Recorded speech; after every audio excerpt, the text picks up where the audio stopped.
montre comment rapidement avec de la typo faire un truc qui peut être graphiquement intéressant. C'est une des manières de faire. Il y en a d'autres. Donc, je vais transférer là. Voilà.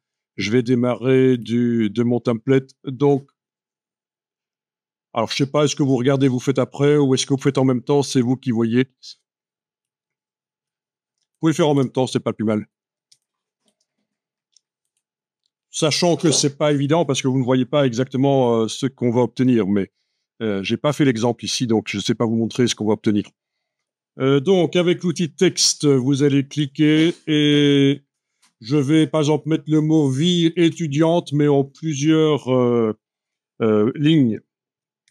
Vie, voilà.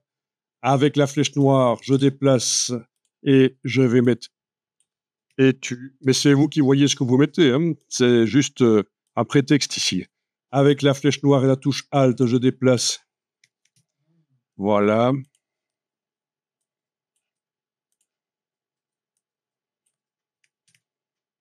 Ok, je pense que là, on est bon, hein.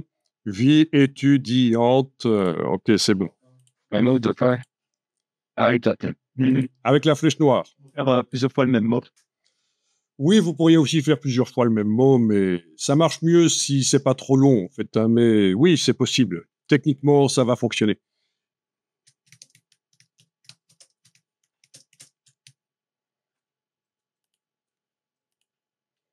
Donc, à partir de là, je sélectionne tout et avec l'outil de transformation et la touche majuscule, j'agrandis. Voilà. OK.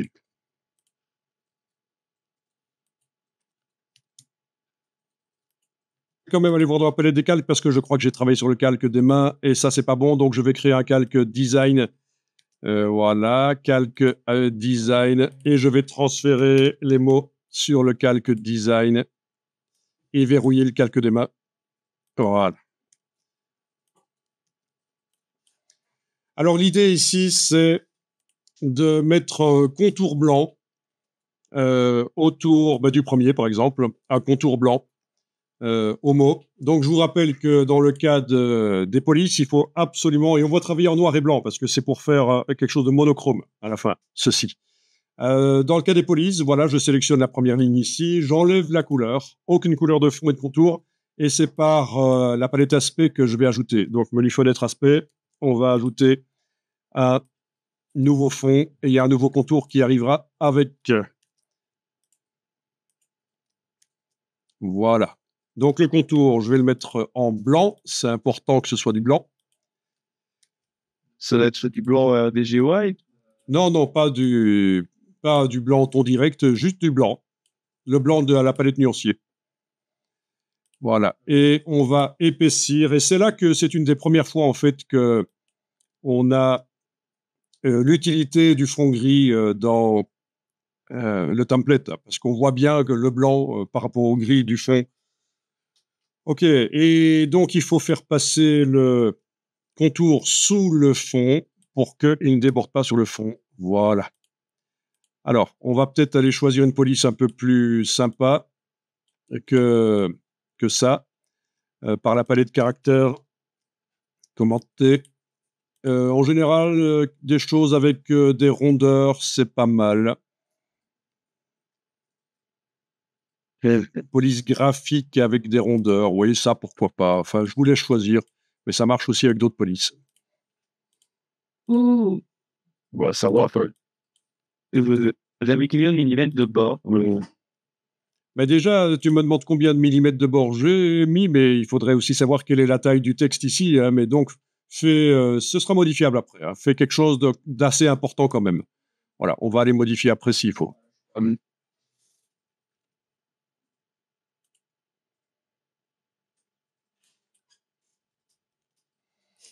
Ok, je vais transférer la même chose sur les trois autres parties du mot. Pour ça, je vais utiliser la palette style graphique. Vous connaissez la palette style graphique? Non. Ben, c'est super important, ça permet de stocker les aspects. Donc, par exemple, ici, j'ai ceci qui est sélectionné. Dans le bas de la palette style graphique, je clique sur le signe plus. Voilà, c'est stocké. Et puis, je vais sélectionner et cliquez sur le style graphique que j'ai ajouté précédemment. Et voilà, c'est ajouté. Donc, au niveau de la police, il faudrait que je mette la même police quand même que j'ai mise ici. C'est Arial, dans mon cas, Rounded. OK, je fais juste copier ça et sélectionner les 3 autres là et leur mettre la même chose. Voilà. En fait, l'idée ici, c'est de superposer les parties du mot de manière à obtenir quelque chose de graphique. Et pour bien voir ce que ça va donner, on va enlever l'œil temporairement en face du fond gris. Et donc, on voit ça sur un fond blanc et voilà, vous superposez. Est-ce que c'est les mots d'en dessous qui doivent se superposer à ceux du dessus ou inversement? À vous de voir. Donc, dans l'empilement là des calques, vous pouvez gérer si c'est d'abord au-dessus le début du mot. Vous voyez ce que je veux dire? Voilà. Donc, c'est un peu ça l'idée.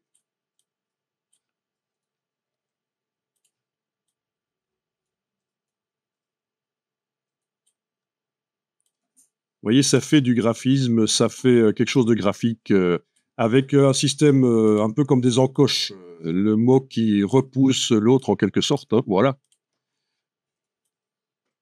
Ben, comme nom d'artiste, il est graphique. Non, le style graphique, c'était pour passer rapidement ce qu'on avait fait sur le premier, le passer rapidement sur les suivants, en fait. Mais non, il n'y avait pas besoin nécessairement du style graphique. OK, voilà. Je vous laisse composer. Ça peut être un peu obscur, illisible dans un premier temps, et c'est ça qui est amusant, c'est que parfois, voilà, il faut un peu de temps pour arriver à lire. Voilà. Après, il faut tester aussi d'agrandir certains par rapport à d'autres.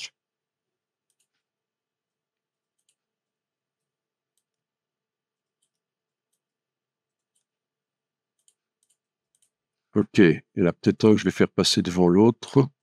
Voilà. Finalement.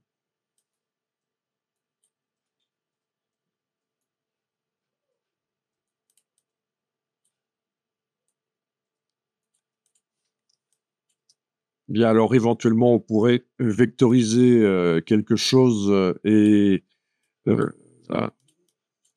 un pictogramme et l'ajouter à ça. Ça marcherait aussi. Bon. Je sais pas ici l'étape où les kétos, ils sortent pixel reading. Donc, les contours, il faut faire passer, bien sûr, le contour sous le fond dans la palette aspect. Voilà.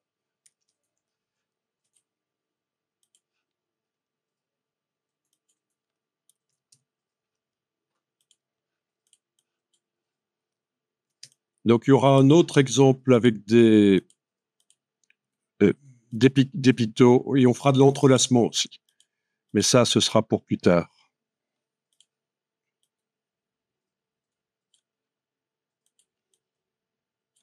Vous voyez, l'idée, c'est d'arriver à donner une impression de superposition grâce à ces encoches blanches. L'un dans l'autre, ça pourrait même servir à faire un logo. Ce genre de technique. Oui. Alors, je suis pas extrêmement content de ce que j'ai fait ici, et donc c'est une démonstration technique, mais il faudrait que je réfléchisse un peu plus pour arriver à faire quelque chose de bien. Je ne suis pas extrêmement content du résultat graphique, on va dire. Techniquement, vous avez l'idée.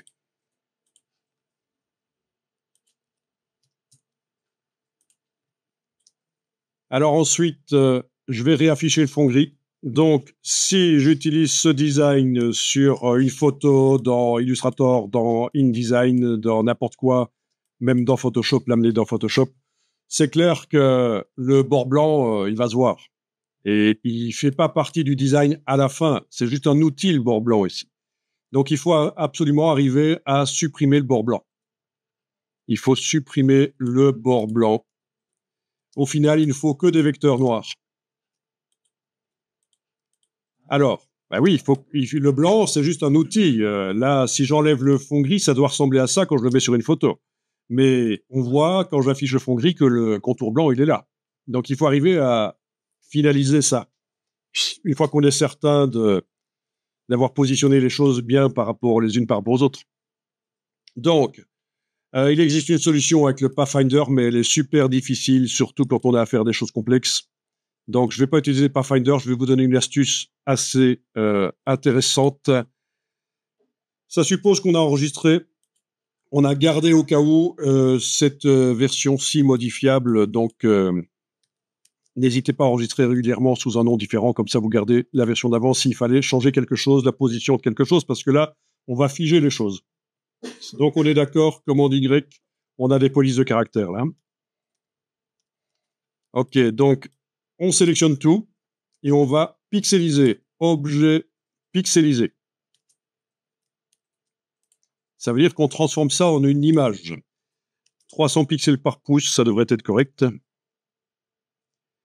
Arrière-plan, blanc ou transparent, peu importe. OK. Et voilà, on a transformé en pixels. Si on zoome, on voit que ce sont des pixels. D'accord? Et puis, on va transformer cette image pixel en vecteur. Et on va dans Fenêtre, Vectorisation de l'image. Donc là, il faut cliquer dans le panneau Vectorisation de l'image sur le bouton Vectoriser. Alors parfois, Illustrator ne voit pas qu'il y a l'image parce qu'elle vient d'être générée à l'intérieur d'Illustrator, donc c'est débile, mais c'est comme ça. Et donc parfois, il faut cliquer à côté de l'image et recliquer dessus. Et à ce moment-là, le bouton Vectoriser est dit accessible. Donc vectoriser. Et alors, surtout, dans les paramètres avancés ici, je les déploie et je dois dire que j'ignore la couleur, dans ce cas-ci blanche. Et voilà. Et puis, quand c'est bon, je décompose. Donc, je fais apparaître les vecteurs. Voilà. Donc, j'ai ce que je voulais. Les vecteurs noirs et le contour blanc n'existent plus. Donc, super astuce pour faire rapidement des logos. Quand on superpose des formes, on peut obtenir des choses graphiques. C'est un outil graphique, l'encoche comme ça. Alors, bien sûr, après, on peut mettre la couleur de fond qu'on veut. Moi, Donc voilà, oui, on peut mettre la couleur qu'on veut au logo. On n'est pas, enfin au logo, à la typo, au graphisme là, on n'est pas lié. On ne doit pas le garder nécessairement en noir. Nous, ce qu'on fera, c'est qu'on mettra une couleur de ton direct RDG_white pour imprimer ça en blanc sur un fond transparent. C'est le test qu'on fera. Ça pourrait être aussi en blanc sur un packaging dont le carton est brun. Ça donne bien aussi. yes. Voilà, et alors vous pouvez aussi déplacer des couleurs du nuancier sur les différentes parties. Il n'est pas interdit non plus de garder absolument tous les caractères de la même couleur. Hein. Donc ça devient un peu de la composition, vous voyez. Mais comme je vous disais, nous, on va finalement faire du blanc. Ok, ça va, vous avez vu l'idée de ce genre de choses? Donc, il y a plein de choses intéressantes à faire. Imaginez si c'était tout en blanc sur un stickers dans un abribus ou sur une vitre. Alors, je vous montre ici un exemple. C'est un peu ça, hein, c'est des textes superposés avec le système d'encoche, mais en plus, ils ont tout regroupé et ils ont fait un décalage. Ben, c'est pas interdit d'essayer aussi. Donc vraiment, inspirez-vous de choses que vous voyez dans la vraie vie et aussi, il y a beaucoup plus à voir sur Pinterest, sur le web. Il y a plein de choses à voir. Hein. Ok, donc si là je mets tout dans une seule couleur de fond, je duplique la copie ici. Je vais tenter donc de faire un décalage. Effet, tracé, décalage, voilà. Décalage, bon, bah, apparemment 3,5, ça donne pas trop mal. Ok.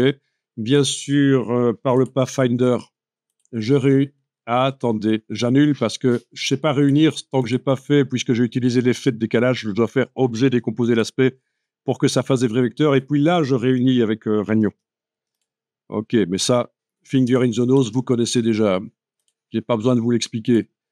Et puis là, je mets au même endroit et je vais objet disposition arrière-plan, le mettre à l'arrière et voilà.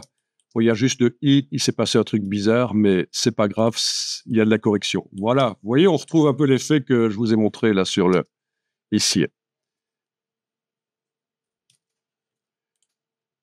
Ok, donc imaginez un sticker avec ça, plus éventuellement, c'est toujours sympa, un visuel qui a subi le même effet spécial que le texte, avec donc un contour. Ça peut être très bien représenter quelque chose. Je sais pas, qu'est-ce qui représente la vie étudiante? Un verre de bière? Ceci, ouais. L'électricien. Enfin, Mais non, un objet. une corde. Ah non, pas une corde. Et donc, cette musique là, ça l'a fait. Voilà. Ah, c'est une donne. Regarde, c'est élastique. Des élastiques, ça représente la vie. Ah non, pas les élastiques qu'on met au bras. Pourquoi des élastiques alors? Je sais pas, pour ça, je sais pas. Allez. Ça fait ça encore avec le truc, c'est Alors, comme si la suite là. bon, je vais quand même tenter de résoudre ce problème du ici. C'est vraiment bizarre. Ok, je vais le fusionner avec l'autre forme. Oh, voilà. Il doit passer en dessous. Voilà. Ok, c'est fait. Voilà. Oh, ça fait fort magazine étudiant. Ouais. Ça fait fort magazine étudiant, oui, c'est ça. Les conseils pour trouver un logement, etc. Vous voyez, c'est peut-être la police aussi. Mais à vous de broder, ce n'est que la technique qui nous intéresse ici. Hein. Ne confondez pas, voilà, le doigt qui montre la lune. Ne regardez pas le doigt, c'est la lune qu'il faut regarder. C'est-à-dire, je vous montre une technique. C'est pas pour faire exactement ce genre de choses, c'est pour le transposer vers des choses plus intéressantes en prenant du temps pour le faire, pas 5 minutes comme je vous ai montré. Bon, ici, évidemment, ça a un intérêt limité d'aller remettre du blanc derrière le texte alors qu'on l'a enlevé juste avant. Donc, peut-être pour aller mettre une couleur différente, peut-être pour aller mettre un dégradé. Voilà. L'idée, c'était pas nécessairement de faire comme l'exemple que je vous ai montré, qui avait du blanc, un fond blanc. OK. Et voilà. L'idée, c'est, voilà, on peut éventuellement tester un dégradé d'une manière ou d'une autre, un motif, si on veut.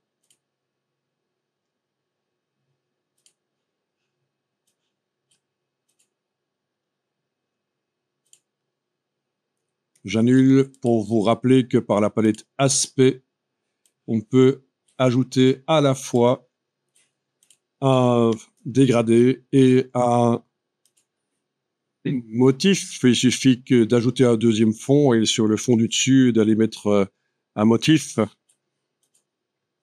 Voilà. Et puis, on peut aller, en ce qui concerne l'opacité, la palette de transparence de ce fond, aller modifier le mode de fusion, etc. D'habitude, luminosité, c'est pas mal, mais il faut tester. Il faut faire rouler la roulette là au-dessus. Donc, pour mélanger un motif avec le dégradé d'en dessous. Alors, où est-ce que j'ai mis mes palettes motifs justement personnalisées? Tiens, elle est certainement sous mes yeux, mais je la vois pas.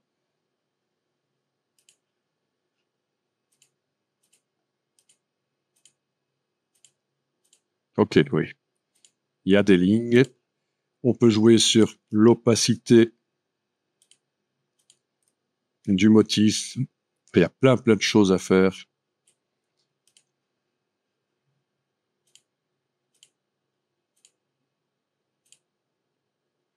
Voilà, énormément de choses à faire.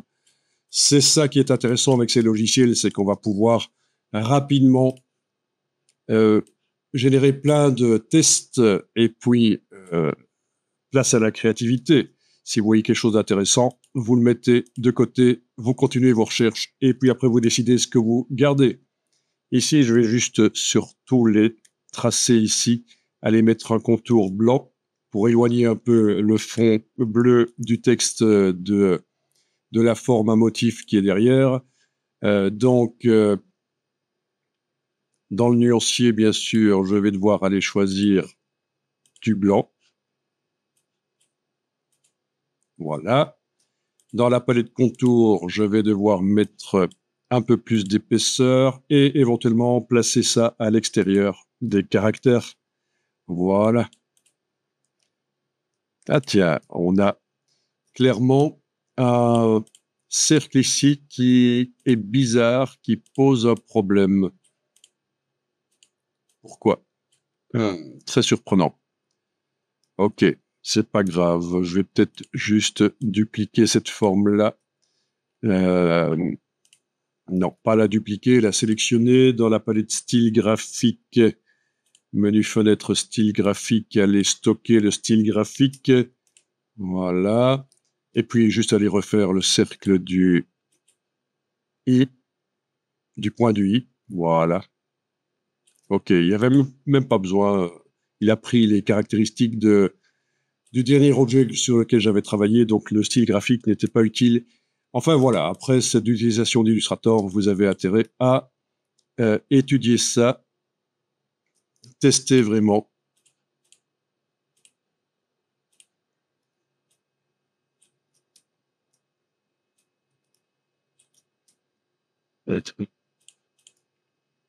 Ah, tiens, j'ai sans doute mis quand même un contour un peu trop épais sur le texte. Les lettres se rejoignent.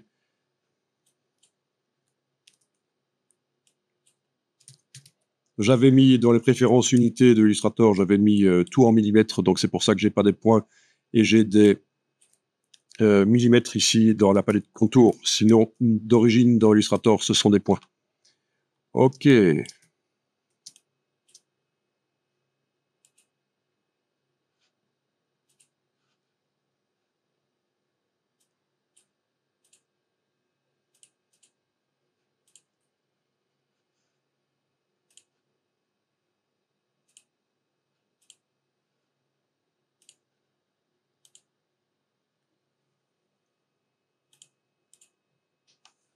Ok.